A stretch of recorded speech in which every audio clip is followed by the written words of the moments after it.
नमस्कार दोस्तों। आखिर भगवान हमारी भाषा कैसे समझते हैं? दुनिया में हजारों भाषाएं हैं। हिंदी, अंग्रेजी, संस्कृत, अरबी, स्पेनिश, और हर कोई अपनी भाषा में उस परमात्मा को पुकारता है। लेकिन क्या आपने कभी सोचा है कि वो ईश्वर जो इस पूरी सृष्टि का रचयिता है, आखिर हमारी इन अलग अलग भाषाओं को समझता कैसे है? क्या उसे डिक्शनरी की जरूरत पड़ती है या भाषा के पीछे कुछ और ही खेल है?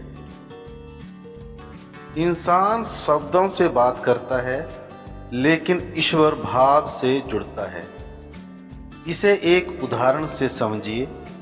जब एक छोटा बच्चा जो अभी बोलना भी नहीं जानता रोता है, तो क्या उसकी माँ को यह समझने के लिए किसी व्याकरण की जरूरत होती है?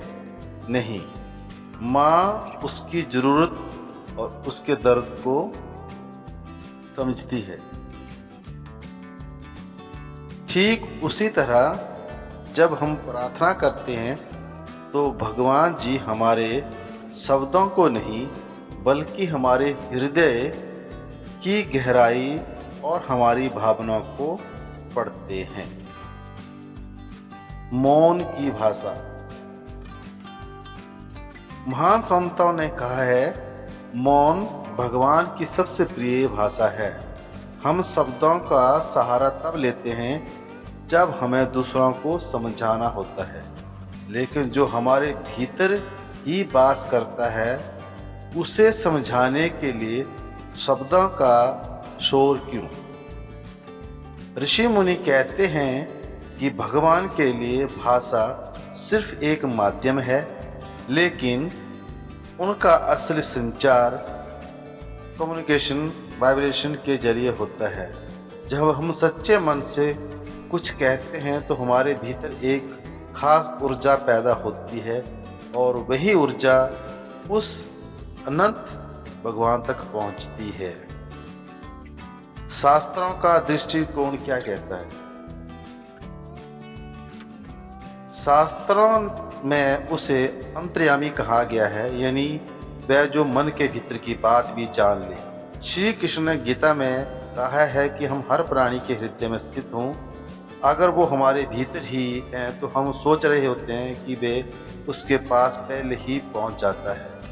भाषा तो केवल हमारे मन की बोझ को हल्का करने का एक जरिया है। कंक्लूजन। तो अगली बार जब हम प्रार्थना करें तो इस बात की चिंता ना करें कि आपके शब्द सही है या नहीं, या आप कौन सी भाषा बोल रहे हैं। बस अपने मन को साफ रखें और भावों को सच्चा, क्योंकि भगवान शब्द नहीं प्रेम के भूखे हैं। आप चाहें जिस भी जुबान में पुकारें, अगर पुकार में सच्चाई है तो भगवान जरूर सुनते हैं। अगर आपको ये लगता है या आपने कभी महसूस किया कि बिना बोले ही आपकी बात सुनी ली गई है, तो प्लीज़ कमेंट में जरूर बताएं। अगर यह वीडियो पसंद आया हो तो इसे शेयर करें और ऐसे ही आध्यात्मिक विचारों के लिए हमसे जुड़े।